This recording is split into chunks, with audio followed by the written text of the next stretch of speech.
জুলাই আগস্টের বিপ্লবী চেতনার সৈনিকদেরকে যারা অবজ্ঞা তুচ্ছ-তাচ্ছিল্যের ভাষায় কথা বলে, এরা নিমুখ হারাম, এরা কাপুরুষ, এরা এই দেশদ্রোহী। কথা বলতে হবে, ঠিক কিনা বলে? এই দেশের বড় বড় রাঘব বোয়ালরা যা করতে পারে নাই, এই দেশের টিকটকার সম্প্রদায় তা করে দেখিয়েছে। আল্লাহু আকবার বলেন। আমাদের সেই তরুণ প্রজন্মের ছেলেরা, ভাইরা, বোনেরা, আমি আমার বাসা থেকে গাজীপুরে যে বাসায় থাকতাম, বিল্ডিংটা 10 তলা, ভবনের 9 তলায় আমি থাকি। সেখানে সামনে দিয়ে মেইন রোড, গাজীপুর শিববাড়ি রাস্তা, ইউনিভার্সিটির ছেলেরা স্লোগান দিয়ে যাচ্ছে নারায়ে তাকবীর, আল্লাহু আকবার, সাবিলুনা সাবিলুনা, আল জিহাদ আল জিহাদ। বিশ্ববিদ্যালয়ের ছেলেরা কালো ফ্ল্যাগ ধারণ করেছে, লা ইলাহা ইল্লাল্লাহ মুহাম্মাদুর রাসূলুল্লাহ পতাকা বহন করে চলছে। একসাথে ইউনিভার্সিটির ছেলেরা এই স্লোগান দেয়। আল্লাহর কসম, সেদিন বারান্দায় দাঁড়িয়ে দাঁড়িয়ে আমি কান্না করেছি যে এই একটা স্লোগান আমরা মাহফিল দিতে গিয়েছি, মাহফিল থেকে চেয়ারম্যান দাঁড়িয়ে বলেছে বন্ধ করেন মাহফিল, কোনো স্লোগান দেওয়া হবে না। স্লোগান মাহফিল থেকে বন্ধ করেছে, আর বিশ্ববিদ্যালয়ের ছেলেদের মুখ থেকে আল্লাহ পাক সেই স্লোগান বের করে দিয়েছে। আল্লাহু আকবার বলতে ইচ্ছে করল না ভাই? আমার তরুণ প্রজন্মের ভাইরা, জুলাই আগস্টের বিপ্লবে যে বীরত্ব দেখিয়েছে, গোটা জাতি, বড় বড় নেতা নেত্রী হতাশ যখন হয়ে গিয়েছিলেন, প্রধান অতিথি বলেছেন সাবেক নেত্রী জননেত্রী বেগম খালেদা জিয়া যখন সুস্থতার দ্বার প্রান্তে পৌঁছে যাচ্ছেন, তখন তিনি বাচ্চাদের জন্য দোয়া করেন। এই যে অনুভূতি তার মধ্যে আছে, এটা একটা ছাত্র ইমানদারের অনুভূতি। আজকে যদি এই বাচ্চারা জীবন না দিত, তাহলে এই অসুস্থ মানুষটা জীবনের শেষ মুহূর্তে এসে চিকিৎসা গ্রহণ করার সুযোগ পেত না। কথা ঠিক কিনা বলতে হবে। সুতরাং কথায় কথায় জুলাই আগস্টের বিপ্লবীদেরকে যারা তুচ্ছ তাচ্ছিল্য করেন, তারা নিমুখ হারাম। কথা ঠিক কিনা বলেন? যারা রক্ত দিয়েছে তাদেরকে যারা তুচ্ছ করে, জুলাই আগস্টের বিপ্লবী চেতনার সৈনিকদেরকে যারা অবজ্ঞা তুচ্ছ তাচ্ছিল্যের ভাষায় কথা বলে, এরা নিমুখ হারাম, এরা কাপুরুষ, এরা এই দেশদ্রোহী। কথা বলতে হবে, ঠিক কিনা বলেন?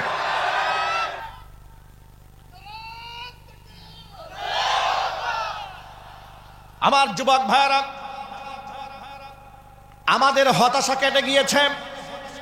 এমন প্রতাপশালী, দাপটশালী, ক্ষমতাধর একজন জালেমের সামনে দাঁড়িয়ে যখন মুসলমানরা ইসলামের স্লোগান দিতে পেরেছে, এই মুসলমানদেরকে নিয়ে আমরা স্বপ্ন দেখতে পারি যে ইনশাআল্লাহ এই দেশের মাটিতে, এই 56,000 বর্গ মাইলের মধ্যে আর কোনোদিন কোনো স্বৈরা শাসকের জন্ম হতে পারে না। আমরা আর একটা শেখ হাসিনা এই মাটিতে তৈরি হতে দেব না ইনশাআল্লাহ। একটু আসতে বলতে হবে। একটা স্বৈরাচারী হাসান কিরো তৈরি হতে দেব না, রাশেদ খান মেনন তৈরি হতে দেব না, শাহরিয়ার কবির তৈরি হতে দেব না, দরবেশ বাবার মতো লুটপাটকারী আর বাংলার মাটিতে তৈরি হতে দেব না। রাজিয়া সরকারের দুহাত দেখতে চাচ্ছি আমরা। যুবক ভাইরা আমার, রাষ্ট্রের জালেমের সামনে দাঁড়িয়ে যেভাবে আপনারা আল্লাহু আকবার স্লোগান দিয়ে স্বাধীনতা ছিনিয়ে এনেছেন, আমরা এত হতাশাগ্রস্ত জাতি নই, আমরা এখন আশান্বিত। রবের কাছে আমরা আশাবাদী যে তরুণ প্রজন্ম তারা এই এত বড় জালেমের মোকাবেলা করে স্বাধীনতা ছিনিয়ে এনেছেন, ইনশাআল্লাহ ওই সমস্ত তরুণদের হাতে এই মাটিতে কালেমার পতাকা উড্ডীন হবে। এদেশে ইসলাম কায়েম হোক, এটা আপনারা চান না ভাই? কারা কারা চান? হাত দেখি তো ভাই, কারা ইসলাম চান? কারা কারা দেশে দেশে? মাশাআল্লাহ। আল্লাহ, আমি বিশ্বাস করছি যারা হাত তুলেছে অন্তর থেকে তারা রাষ্ট্রে ইসলাম চান, ঠিক না ভাই? এদেশে ইসলাম প্রতিষ্ঠিত না হলে চাঁদাবাজ দূর হবে না, টেন্ডারবাজ দূর হবে না, চোর ডাকাত দূর হবে না, ফেসিবাদ দূর হবে না। ফেসিবাদ দূর হয়েছে, কিন্তু ফেসিবাদের ধূসররা আবার ফেসিবাদকে পুনর্বাসন করার জন্য চেষ্টা চালাচ্ছে। কথা বলতে হবে, ঠিক কিনা বলেন? যুবক ভাইরা আমার, মূল কথায় ফিরে আসি।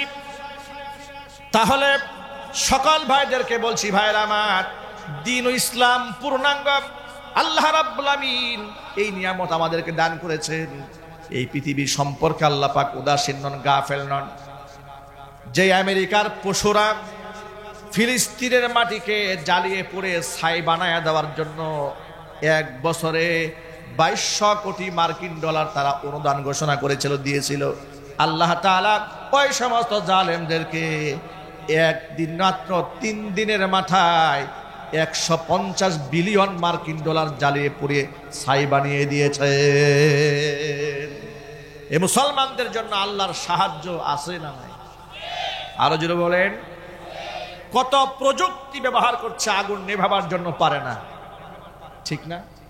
পৃথিবীর সর্বোচ্চ প্রযুক্তির দেশ, যে দেশের নাসার জন্ম হয়েছে, যে দেশের লোকেরা তারা মহাকাশ গমন করে, তারা মঙ্গল গ্রহে যায়, তারা যান পাঠায়, রকেট পাঠায়, মিসাইল গোটা দুনিয়ার মধ্যে চালিয়ে রাজত্ব করছে, অস্ত্র বিক্রি করে রাজত্ব করছে। কয়েকদিন আগে দেখেছি সংবাদ মাধ্যমে যে আমেরিকার বিজ্ঞানীরা চেষ্টা করছে যে মৃত মানুষকে কেমনে জিন্দা বানানো যায়। পাগলের মাথা নষ্ট হয়ে গেছে। আমি বলি, মৃত মানুষ কেমনে জিন্দা বানায় ভাই, এই চিন্তা না করে ক্যালিফোর্নিয়ার দাবানলের আগুনটা নিবে আসো। কথার আওয়াজ নাই। আগে আগুনটা নিবে আসো। আগুন কেমনে নিবানো যায় সেই চিন্তা করো।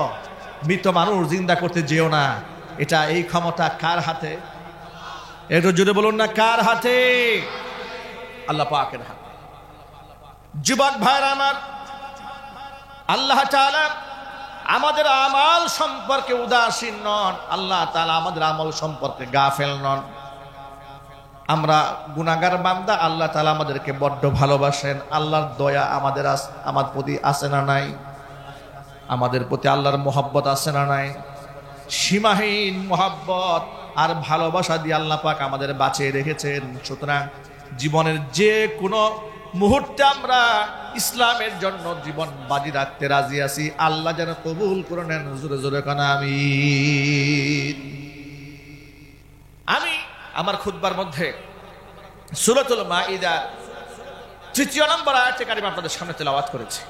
আয়াতের মধ্যে আল্লাহ বলছেন, আল ইয়াউমা আকমালতু লাকুম দীনাকুম, আজকের এই দিনে তোমাদের জন্য আমি তোমাদের দিনকে পূর্ণাঙ্গ করে দিয়েছি।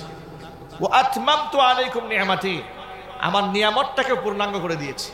ওয়া রাদিতু লাকুমুল ইসলাম দীনা, দিন হিসেবে, ধর্ম হিসেবে, জীবন ব্যবস্থা হিসেবে ইসলামকে আমি আল্লাহ তাআলা মনোনীত করে নিয়েছি। সুতরাং দিন ও ইসলাম পূর্ণাঙ্গ, এতে কি কোনো সন্দেহ আছে ভাই?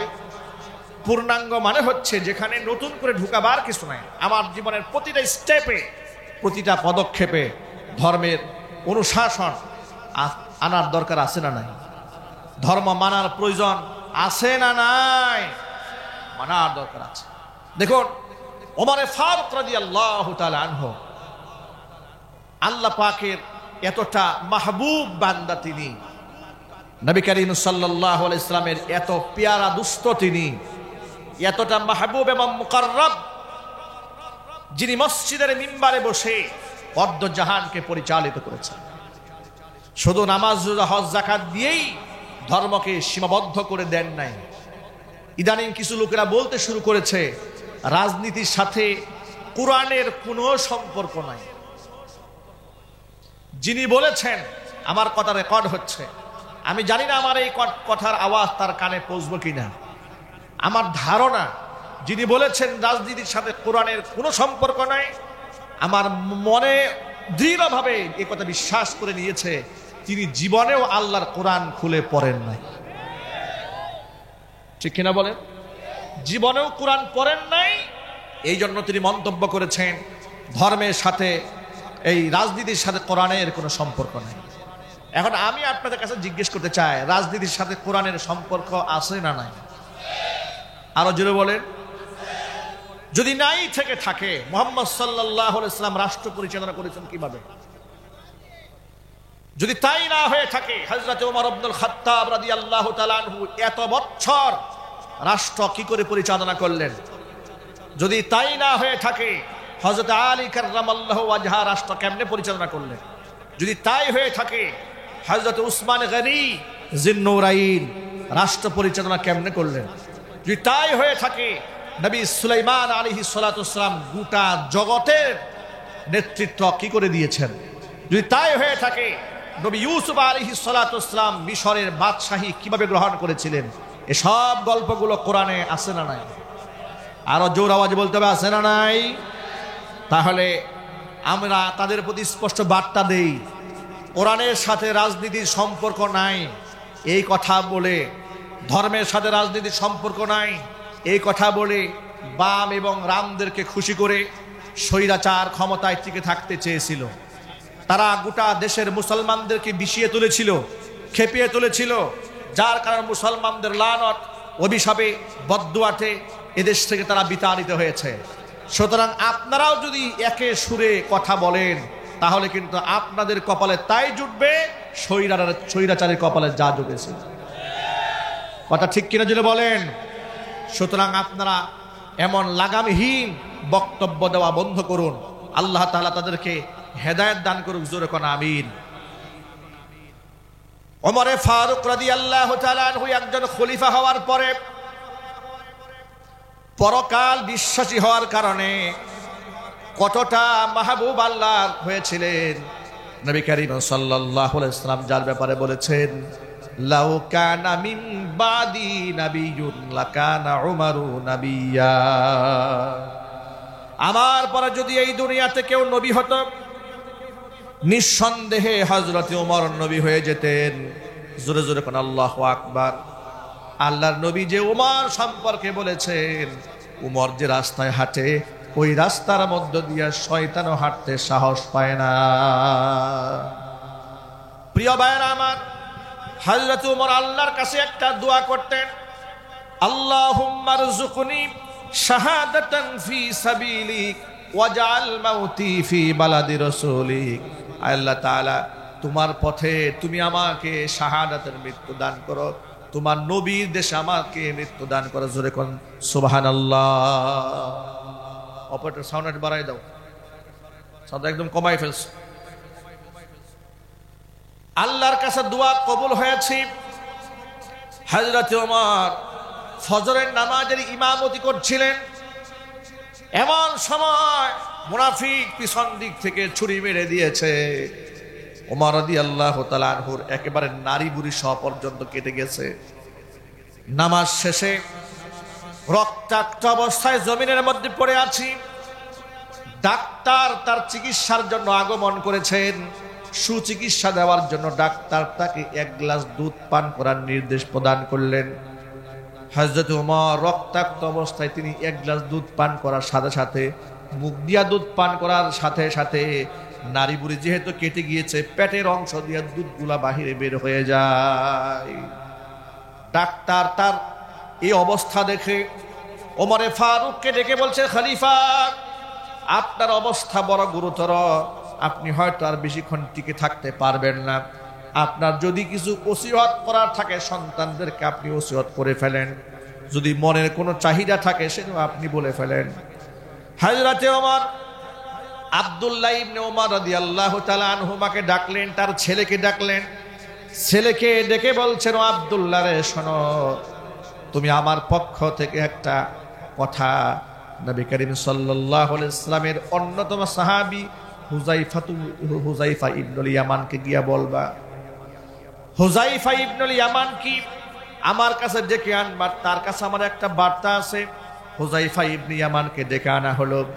হুযাইফা ইবনে ইয়ামানকে ডেকে ওমর রাদিয়াল্লাহু তাআলা আনহু শাহাদাতের অপেক্ষায় আছেন। তিনি বললেন, ও আল্লাহর বান্দা হুযাইফা, তোমাকে আমি আল্লাহর নামের কসম দিয়ে বলছি, আল্লাহর নবী তোমার কাছে গোপনে মুনাফিকদের নামের তালিকা প্রকাশ করেছিলেন। তুমি একটু বলো তো, আল্লাহর কসম দিয়ে তোমাকে বলি, নবীজি সাল্লাল্লাহু আলাইহি ওয়াসাল্লাম মুনাফিকের যে তালিকা তুলে ধরেছিলেন তার মধ্যে আমি উমরের নামটা আছে নাকি? সুবহানাল্লাহ। আল্লাহ পাকের এত নৈকট্য প্রাপ্ত বান্দা ভয় পাচ্ছেন, নিজের আমলের কারণে ভয় পাচ্ছেন, আল্লাহর সামনে কি নিয়ে দাঁড়াবেন, এই জন্য নিজে মুনাফিক হয়ে গেলাম কিনা আতঙ্কে আছেন। আর আমাদের অবস্থা কি ভাই? নামাজ নাই, রোজা নাই, আল্লাহ পরকালে চিন্তা নাই, মিথ্যা, সুদ, ঘুষ, জিনা, ব্যভিচার, দুর্নীতি, স্বজনপ্রীতি সব করার পরেও নিজেকে জান্নাতের 1 নাম্বার বাসিন্দা মনে হয়। কথা ঠিক কিনা বলেন? আল্লাহ আমাদের ইমানকে হেফাজত করেন, জোরে করেন আমিন। হুযায়ফা ইবনুল ইয়ামান খলিফার এই কথা শুনে অজর দ্বারায় কান্নায় ভেঙে বলেন, তিনি কান্না শুরু করলেন যে খলিফা বলে কি এটা, তার নাম মুনাফিকদের নামের তালিকায় থাকবে, এটা তিনি চিন্তা করলেন কেমন? তিনি কান্না করতেছিলেন।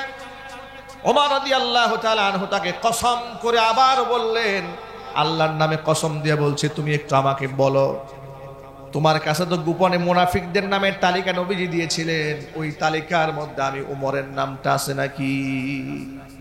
তিনি বললেন, খলিফা আল্লাহর কসম করে বলছি, আপনার নাম মুনাফিকদের নামের তালিকায় নবীজি লেখেন নাই।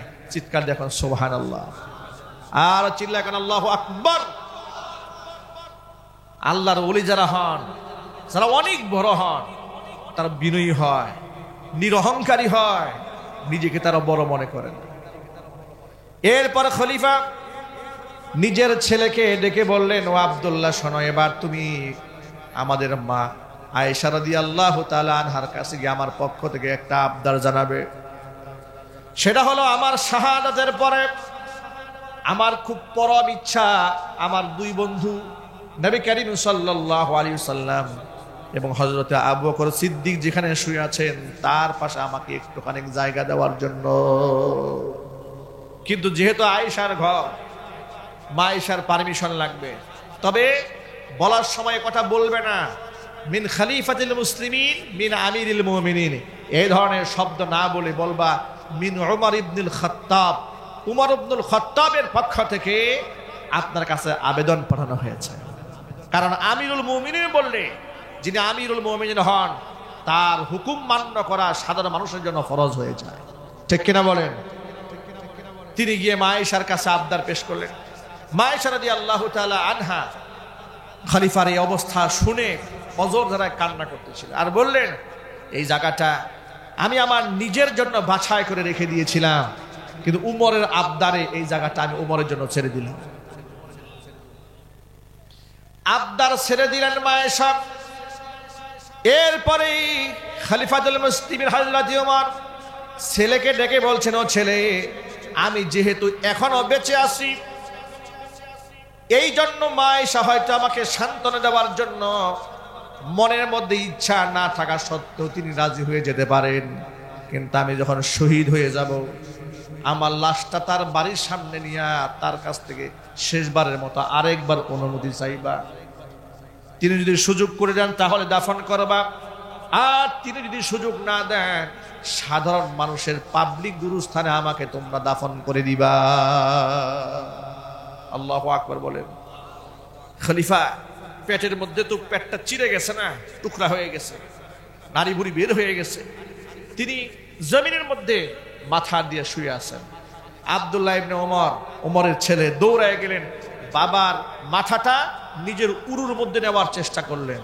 হযরত ওমর বলছেন, আব্দুল্লাহ রে, তুমি আমার মাথাটা উরুর মধ্যে নিও না, আমাকে একটু জমিনের সাথে, মাটির সাথে আমার গালটা মিলায় রাখতে দাও, আমি আমার রবের সামনে জমিনের মধ্যে মাথা ঠেকাইয়া একেবারে গোলামের মতো একটা মৃত্যু চাই। চিৎকার দেখেন আল্লাহু আকবার। আমি জমিনের মধ্যে মিশে যেতে চাই আমার রবের হুকুমের সামনে। আল্লাহর এত বড় ওলি, তাদের মধ্যে কোনো অহংকার নাই, নিরহংকার মানুষ।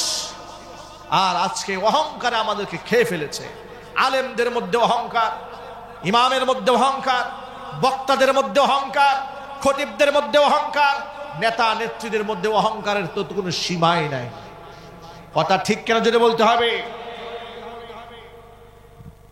আল্লাহর রাসূল বললেন, লা ইয়াদখুলুল জান্নাতা মান কানা ফি কলবিহি মিসকালু হাববাতিন মিন কিবরিন, যার অন্তরে দানা পরিমাণ, সরিষা দানা পরিমাণ অহংকার থাকবে, সেই ব্যক্তি জান্নাতে প্রবেশ করতে পারবে না।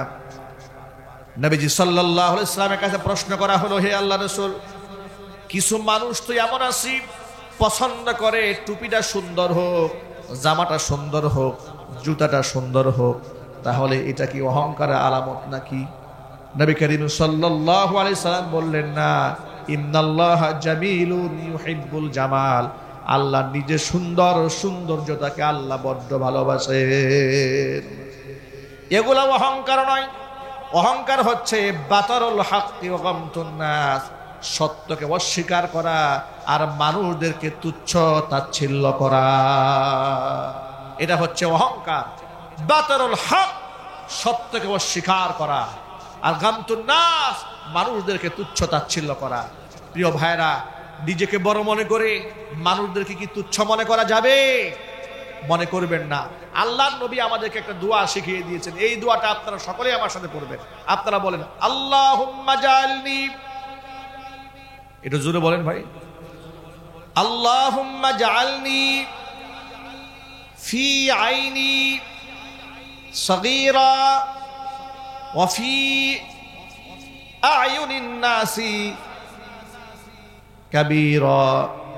কত সুন্দর অর্থ। হে আল্লাহ, তুমি আমার নিজের দৃষ্টিতে নিজেকে ছোট বানায় দাও, মানুষের দৃষ্টিতে আল্লাহ তুমি আমারে বড় বানিয়ে দাও। কি সুন্দর দোয়া আল্লাহর হাবিব আমাদের শিখিয়েছেন। আল্লাহুম্মা জাআলনি ফি আইনি সগীরা, আল্লাহ তুমি আমাকে আমার দৃষ্টিতে ছোট বানাও, মানুষের দৃষ্টিতে বড় বানাও। চিৎকার দেখুন সুবহানাল্লাহ। ইমাম আহমদ ইবনে হাম্বল রাহমাতুল্লাহি আলাইহির নাম শুনছেন আপনারা? কারা কারা শুনেছেন হাত দেখি তো ভাই। মাশাআল্লাহ, হাত নামান। ইমাম আহমদ ইবনে হাম্বল রাহিমাহুল্লাহ জান্নাতুল ফিরদাউসের সুউচ্চ মাকাম দান করেন। একটু জোরে কোন আমিন। আল্লাহর এই ওলি, এত বড় ফকিহ, এত বড় মুফতি, এত বড় মুহাদ্দিস, মুসনাদে আহমদ রচনা করেছেন। একটা কিতাবের মধ্যে 50,000 হাদিস জমা করেছেন। জোরে বলেন সুবহানাল্লাহ। এত বড় মুহাদ্দিস, এত বড় ফকিহ, একটা মাযহাবের ইমাম হওয়ার পরেও অন্তরের মধ্যে যারা পরিমাণ অহংকার নাই, নিজেকে প্রকাশ করতে চান না, নিজেকে জাহির করতে চান না। কিন্তু আল্লাহ তাআলা গোটা দুনিয়াময় তাদেরকে চমকিয়ে দিয়েছেন। জোরে জোরে বলেন সুবহানাল্লাহ। আহমদ ইবনে হাম্বল আহমদ ইবনে হাম্বল রাহমাতুল্লাহি আলাইহি কোন এক সফরে, এইটা আওয়াজ দিয়ে তোমায় কমাই দাও একটু পর পরে, একাই কমে যায়। হ্যাঁ, একাই কমে, কি করো? কমাই দাও কেন? কি সমস্যা? আহমদ ইবনে হাম্বল রাহমাতুল্লাহি আলাইহি তিনি কোন এলাকায় সফরে গেছেন, একেবারে খুব শীত। এই যে আজকে শীতের রাত না ভাই, খুব শীত। জামাতের সাথে মসজিদে গিয়ে এশারের নামাজ আদায় করেছেন। নামাজ আদায় করে মসজিদের কোনায় বসে আছেন, জিকির আজকার করছেন, তাসবিহ তাহলিল করছেন। তিনি মনে মনে ভাবলেন যে আজকে সারা রাত আমি এখানে তাহাজ্জুদে কাটাই দেব। চিৎকার দেখুন আল্লাহু আকবার। আল্লাহর ওলিরা নিজেদেরকে প্রকাশ করতেন। মসজিদে মুয়াজ্জিন আসছে, এসে দেখে একজন মুরব্বী বসে আছে মসজিদের কোনায়। বললেন, এই যে পথিক, নামাজ থেকে বের হন, নামাজ তো শেষ হয়ে গেছে, এখানে বসে থাকার লাভ নাই। আহমদ ইবনে হাম্বল বলে, মুয়াজ্জিন সাহেব, আমি তো নিয়ত করেছি, এশারের নামাজটা জামাতে এখানে আদায় করেছি। আমার নিয়ত আমি ফজরের নামাজটা জামাতে আদায় করে বিদায় হব। সুবহানাল্লাহ। মুয়াজ্জিন সাহেব বলেন, না এইসব হবে না, দেশের অবস্থা ভালো না, মসজিদ নিরাপত্তা দেওয়া যাচ্ছে না, আপনি বের হন, মসজিদে থাকার কোনো অনুমোদন দেওয়া যাবে না। কোনোভাবেই মুয়াজ্জিন সাহেব তাকে অনুমতি দিচ্ছে না মসজিদে থাকার জন্য। আহমদ ইবনে হাম্বল বারবার রিকোয়েস্ট করছেন, মুয়াজ্জিন সাহেব, আমি খারাপ মানুষ নয়, আমি এই জায়গায় নামাজ পড়ব, সারা রাত তাহাজ্জুদে নামাজ পড়ে সকালবেলা জামাতের সাথে ফজরটা পড়েই বের হয়ে যাব। মুয়াজ্জিন সাহেব বললেন, তা হবে না, আপনি বের হন। মসজিদ থেকে বের করে দিলেন। আল্লাহর ওলি ইমাম আহমদ ইবনে হাম্বল তখনও বললেন না, নিজের পরিচয় দিলেন না, অথচ তখন গোটা জগতের মানুষ তার নাম চিনে, চিল্লাবেন সুবহানাল্লাহ। তখন তার ফেসবুক ছিল না যে ফেসবুকে সবাইকে চিনবে, এমন কিছু ছিল না। বিরাট বড় মুহাদ্দিস। মসজিদ থেকে বের হয়ে আল্লাহর ওলি কি করে এখানে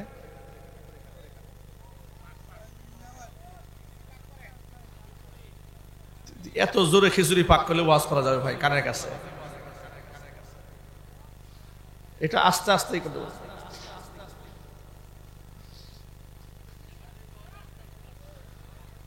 আহমদ ইবনে হাম্বল রাহমাতুল্লাহি আলাইহি মসজিদ থেকে বের হলেন। এত শীত, প্রচন্ড শীত হওয়ার কারণে সামনে একটু বাজারের দিকে এগোলেন। গিয়ে দেখতে পেলেন বাজারে একটা রুটির দোকানদার তাওয়ার মধ্যে রুটি সেকতেছে, রুটি গরম দিচ্ছে। ইয়াং একটা দোকানদার। দোকানদারকে ডেকে আহমদ ইবনে হাম্বল রাহমাতুল্লাহি আলাইহি বলেন, ও দোকানদার, আল্লাহর বান্দা, আমি যদি তোমার তাওয়ার পাশে বসে একটুখানি আগুনের তাপ গ্রহণ করি তোমার কোনো অসুবিধা হবে? যুবক বলে, মোটে অসুবিধা হবে না, নিশ্চয়ই আপনি আগুনের তাপ নেন, কোনো অসুবিধা নাই। আপনি রাতের বেলায় আমার পাশে বসে থাকলে এটা আমার একজন সঙ্গ দেওয়া হলো, একজন সঙ্গী পেলাম। আহমদ ইবনে হাম্বল পাশে বসে থাকলেন। বসে যুবকের দিকে তাকায় আছে। যুবক এক আজীব যুবক, তাওয়ার মধ্যে রুটি দিচ্ছে, বলছে আস্তাগফিরুল্লাহ। আবার তাওয়া থেকে উঠাচ্ছেন, যুবক বলছে আস্তাগফিরুল্লাহ। কাস্টমার কাছে বিক্রি করছে, বলছে আস্তাগফিরুল্লাহ। কাস্টমার কাছে টাকা নিচ্ছে, বলছে আস্তাগফিরুল্লাহ। সুবহানাল্লাহ বলেন। কথায় কথায় ইস্তেগফার করছে। দান করেছেন, আল্লাহ আমাকে মুস্তাজাব ও দাওয়া বানিয়ে দিয়েছেন। তুমি আমাকে ছোট্ট একটা দোকানদার মনে করতে পারো, কিন্তু আমার জবানের অনেক দাম আছে। এই জবান দিয়া আল্লাহর কাছে আমি যা চাই সাথে সাথে আল্লাহ পাক তা কবুল করে নেন। আল্লাহর ওলি ইমাম আহমদ ইবনে হাম্বল বড় অবাক হয়ে গেলেন। একটা দোকানদার, যেখানে দোকানদারেরা মিথ্যা কথা বলেন, মানুষকে ওজনে কম দেন, খাদ্যে ভেজাল দেন, 2 নাম্বার জিনিসকে 1 নাম্বার জিনিস বলে বিক্রি করে। কথা ঠিক কিনা বলেন? কাস্টমারকে ধোকা দেয় না ব্যবসায়ীরা? বেশিরভাগ ব্যবসায়ীরাই ধোকা দেয়। এই জন্য নবী করিম সাল্লাল্লাহু আলাইহি ওয়াসাল্লাম বলেছেন, ইউহশারু তুজ্জারু ফুজ্জারান ইয়াউমাল কিয়ামা। কিয়ামতের দিন ব্যবসায়ীদেরকে পাপিষ্ঠদের কাতারে দাঁড় করানো হবে। ইল্লা মানিত্তাকা ওয়া সাদ্দাকা। তবে যে ব্যবসায়ীরা সত্য কথা বলেছে, তাকওয়া অবলম্বন করেছে, তাদের কথা ভিন্ন, তাদের বিরাট মর্যাদা। কত মর্যাদা? আত-তাজিরুস সাদুকুল আমিন মা'আন নাবিয়্যিন ওয়াস সিদ্দিকিন ওয়াস শুহাদা। কিয়ামতের দিন আমানতদার, ন্যায় নিষ্ঠাবান, সত্যবাদী ব্যবসায়ীর হাসর হবে নবীদের সাথে। চিৎকার দেখুন সুবহানাল্লাহ। শহীদদের সাথে আল্লাহ তাআলা সত্যবাদী আমানতদার ব্যবসায়ীদের হাসর নসিব করায় দেবেন। আল্লাহ তাআলা আমার ব্যবসায়ী ভাইদেরকে সততার সাথে ব্যবসা বাণিজ্য পরিচালনা করার তৌফিক দান করেন।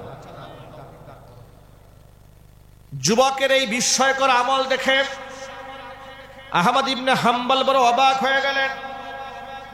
যুবক বলে, অমুক অপথিক, তবে আমার মনে একটা কষ্ট আছে। আহমদ ইবনে হাম্বল বলছেন, কিসের কষ্ট? যে আমার আল্লাহ আমার সকল দোয়া কবুল করে নিয়েছেন, কিন্তু একটা দোয়া কেন যেন এখনো পর্যন্ত আল্লাহ কবুল করেন নাই। আহমদ ইবনে হাম্বল জিজ্ঞেস করেন, কোন দোয়া কবুল হয় নাই? যুবক বলল, আমি আল্লাহর কাছে দোয়া করেছিলাম, রব্বুল আলামিন এই জগতের শ্রেষ্ঠ মুহাদ্দিস, শ্রেষ্ঠতম ফকিহ, শ্রেষ্ঠতম আলেম ইমাম আহমদ ইবনে হাম্বলকে যেন জীবনে একটা বারের জন্য আমি দেখতে পারি। আর যেদিন আমি তার সাক্ষাৎ পাবো, আমি তার কপাল ধরে একখানা চুমা খাবো। এই দোয়াটা আল্লাহ কবুল করেন না, এছাড়া সব দোয়া কবুল হয়েছে। ইমাম আহমদ ইবনে হাম্বল সব শুনে এখন আর নিজেকে লুকিয়ে রাখতে পারলেন না। যুবকের কাছে পরিচয় ব্যক্ত করলেন, ও যুবক, আল্লাহ তোমার এই দোয়া বিফলে দেন নাই। আল্লাহর কাছে তুমি যেই দোয়া করেছিলে, যে জগতের শ্রেষ্ঠতম মুহাদ্দিস ফকিহ ইমাম আহমদ ইবনে হাম্বলের তুমি সাক্ষাৎ চাও, আল্লাহর কাছে দোয়া এমন ভাবে কবুল হয়েছে, স্বয়ং আল্লাহ পাক ইমাম আহমদ ইবনে হাম্বলকে তোমার রুটির দোকানে পাঠিয়ে দিয়েছে। যুবক আহমদ ইবনে হাম্বলের সাথে মুআনাকা করলেন, আহমদ ইবনে হাম্বলের কপাল ধরে চুম্বন করলেন। জোরে কোন আল্লাহু আকবার। ভাইরা, আল্লাহর ওলিরা এভাবে নিজেকে আড়াল রাখতে পছন্দ করতেন। আমি আমার সকল ভাইদেরকে বলছি, ভাইরা, আমাদেরকে নিরহংকার হয়ে যেতে হবে, কারণ আমরা আল্লাহ পাকের গোলাম। আমরা কার গোলাম? কোরআন মাজিদের সূরা ফুরকানে আল্লাহ বলছেন, وعباد الرحمن الذين يمشون على الأرض هونا দয়াময় আল্লাহ পাকের বান্দা যারা জমিনের মধ্যে যখন তারা চলে ইয়ামশুনা আলাল আরদি হাওনা অত্যন্ত বিনয়ের সাথে যারা চলে ওয়া ইযা খাতাবাহুমুল জাহিলুনা মূর্খরা যখন তর্কের খাতিরে তাদেরকে সম্বোধন করে বাজে কোনো কথা বলে তখন তারা বিতর্কে জড়িয়ে পরিবেশ নষ্ট করে না কালু সালামা শান্তিময় কথা বলে তারা সেখান থেকে বিদায় হয়ে যায় জোরে বলেন সুবহানাল্লাহ আমার সামনে যে সমস্ত ভাইরা বসে আছেন পর্দার অন্তরে মা এবং বোনেরা বসে আছেন কসম আল্লাহর নিজেকে কখনো বড় মনে করবেন না সব সময় নিজেকে ছোট মনে করবেন মান তাওয়াদু লিল্লাহি রাফাহুল্লাহ যেই ব্যক্তি আল্লাহর জন্য বিনয়াবনত চিত্ত হয় আল্লাহ পাক ওই বান্দাকে উপরে উঠায় দেয় নিজেকে যে বড় মনে করে আল্লাহ পাক তাকে লাঞ্ছিত অপমানিত করেন আর যে ব্যক্তি বিনয় হয় আল্লাহ পাক তাকে বড় বানায় দেন সুতরাং আমার সামনে যারা বসে আছেন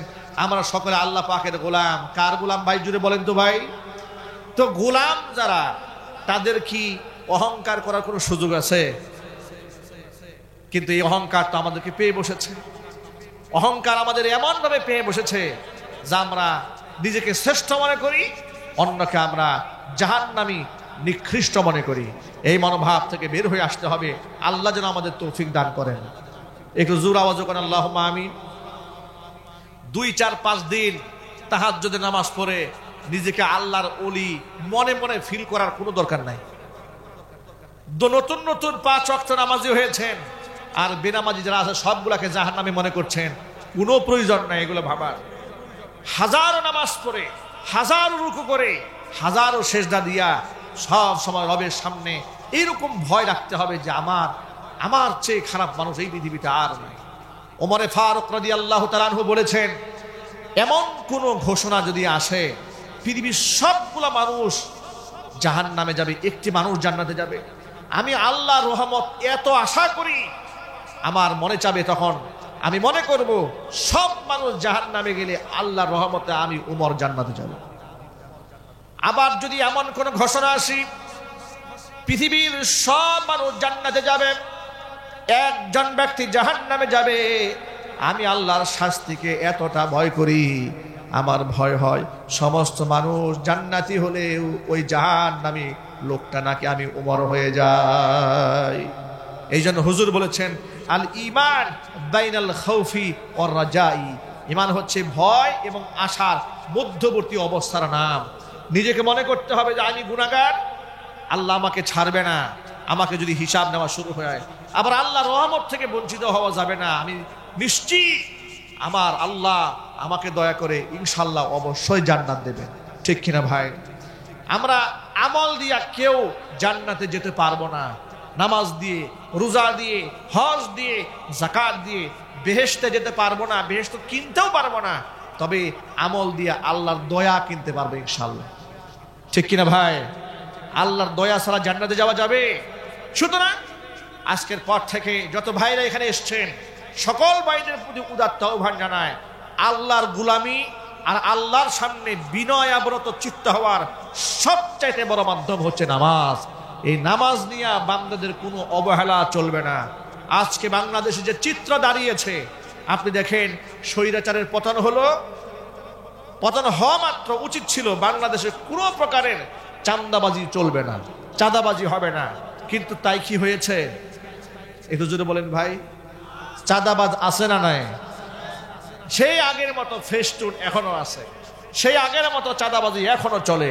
ট্রাকে চাঁদাবাজি চলছে ব্যবসা প্রতিষ্ঠানে চাঁদাবাজি চলছে মিল কলকারখানায় চাঁদাবাজি চলছে শুধু নামের পরিবর্তন হয়েছে ব্যক্তির পরিবর্তন সাধিত হয়েছে সুতরাং গোটা জাতিগতভাবে যদি আমরা সংশোধনী আনতে চাই তাহলে নামাজ ভিত্তিক একটি জাতি তৈরি করতে হবে আমরা সকলকে আজকের পর থেকে 5 ওয়াক্ত নামাজি হতে পারবো ইনশাআল্লাহ কারা কারা পারবেন হাত দেখতে চাই আল্লাহ সকলকে 5 ওয়াক্ত নামাজি বানাও দাও জোরে কোন আমিন ঈমানের পথে অবিচল থেকে আমার মরণ যেন হয় ঈমানের পথে অবিচল থেকে আমার মরণ যেন হয় তোমারই কাছে মিনতি আমার তোমারই কাছে মিনতি আমার মহামহিম দয়াময়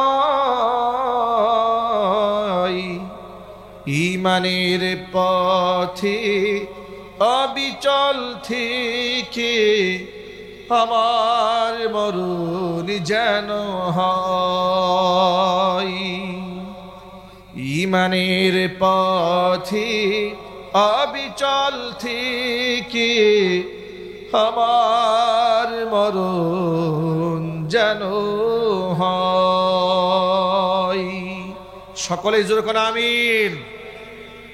ভাইরা আমার, অসংখ্য মায়েরা বোনরা আমাদের বয়ান শুনতে পাচ্ছেন। মা বোনদের জন্য আমাদের সর্বশেষ বার্তা হচ্ছে, প্রিয় মায়েরা বোনেরা,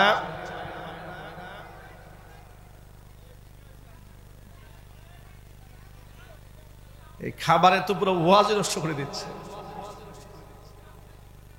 কি করে খাবারে? হ্যাঁ, কি খাওয়া দাওয়া হচ্ছে? নাড়াচাড়া চলতেছে, নাড়াচাড়ায় এত আওয়াজ। তা খাওয়ার সময় তো এলাকায় থাকা যাবে না গরমে। আহারে আল্লাহ হেদায়েত দান করে। চা দিয়ে তো ভাই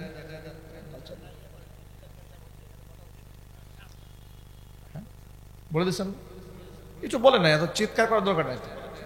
খিচুড়ি রান্না করতে এত চিৎকার দেয়, শুনি নেই কোনোদিন।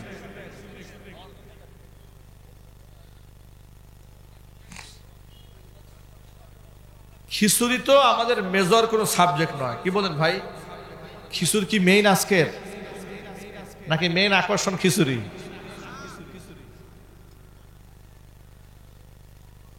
আল্লাহ আমাদের হেদায়েত দান করে, জোরে কোন আমিন।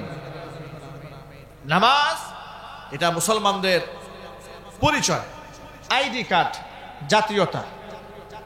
আমরা যেমন বাংলাদেশে বসবাস করি, আমাদের একটা ন্যাশনালিটি আছে, আইডি কার্ড আছে, আইডেন্টিটি আছে, জাতিসত্তা আছে, একটা পরিচয় আছে, না আছে না ভাই? আছে। আমি যে মুসলমান, আমার একটা আইডি কার্ড আছে, এই আইডি কার্ডের নাম হচ্ছে নামাজ। সুবহানাল্লাহ কোন। যার কাছে নামাজ নাই তার কাছে মুসলমানদের আইডি কার্ড নাই। আর এই নামাজ যেমন পুরুষের জন্য ফরজ, তেমন আমার মা বোনদের জন্য ফরজ। আর সেই নামাজ হিয়ালিপনার সাথে ফরজ নয়। মনে রাখবেন, কিয়ামতে অসংখ্য লোক জাহান্নামে যাবে বেনামাজি হওয়ার কারণে। আবার নামাজ পড়েও কিছু লোকেরা জাহান্নামে যাবে। বেনামাজি যারা, তারা জাহান্নামে যাবে। এটা লেখা আছে সূরা মুদ্দাসসিরে, মা সালাকাকুম ফি সাকার ক্বালু লাম নাকু মিনাল মুসাল্লিন।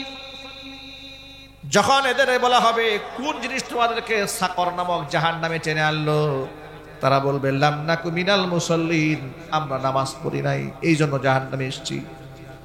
আয়াত দ্বারা প্রমাণ হয় বেনামাজি লোকেরা জাহান্নামে যাবে, সাথে সাথে আবার নামাজিরাও জাহান্নামে যাবে, লেখা আছে না নাই? আল্লাহ পাক বলেন, ফাওয়াইলুল লিল মুসাল্লিন আল্লাযীনা হুম আন সালাতিহিম সাহুন আল্লাযীনা হুম ইউরাউন ওয়া ইয়ামনাউনাল মাউন। নামাজের ব্যাপারে উদাসীন, নামাজের ব্যাপারে গাফেল। নামাজ পড়ে তো হেয়ালি বলার সাথে পড়ে, আবার যতটুকুন পড়ে এটা মানুষের জন্য পড়ে, এটা আল্লাহর জন্য পড়ে না। আজকে সমাজ প্রেক্ষাপটে দুই একটা বাস্তব কথা না বললেই হয় না। কিছু লোকেরা আলেমদেরকে ধর্ম ব্যবসায়ী বলে গালি দিচ্ছে, কথা ঠিক কিনা বলেন? আলেমদেরকে বলে আলেমরা নাকি ধর্ম ব্যবসায়ী। আমরা ওই সমস্ত ভাইদেরকে বলি যারা ধর্ম দিয়া ব্যক্তি জীবন সাজিয়েছে, সামাজিক জীবন সাজিয়েছে, গোটা জিন্দিগি ধর্মের জন্য কোরবান যারা করে দিয়েছে, আল্লাহর কসম তারা ধর্ম ব্যবসায়ী নয়, ধর্ম ব্যবসায়ী তারা, সারা জীবন নামাজ নাই, রোজা নাই, আল্লাহ পরকালের চিন্তা নাই। নির্বাচন আসলে মাথার মধ্যে টুপি দিয়া মসজিদে গিয়া যারা ভোট চায়, তারাই হচ্ছে সমাজের নিকৃষ্ট ধর্ম ব্যবসায়ী। এই শ্রেণীর লোকেরা আলেম ওলামাদেরকে বলে ধর্ম ব্যবসায়ী। নাউজুবিল্লাহ পড়েন। নির্বাচন আসলে দেখবেন গাড়ি ভরে ভরে শাহজালাল ইয়ামানী রহমাতুল্লাহ আল মাজারে সিলেটের উদ্দেশ্যে রওনা হয়েছে। উদ্দেশ্যটা কি? উদ্দেশ্য হচ্ছে মানুষকে একটু ধোঁকা দেওয়া। কারণ এই বাংলাদেশে অসংখ্য মাজারপন্থী লোক আছে না নাই? আরো জোরে বলতে হবে, আছে না নাই?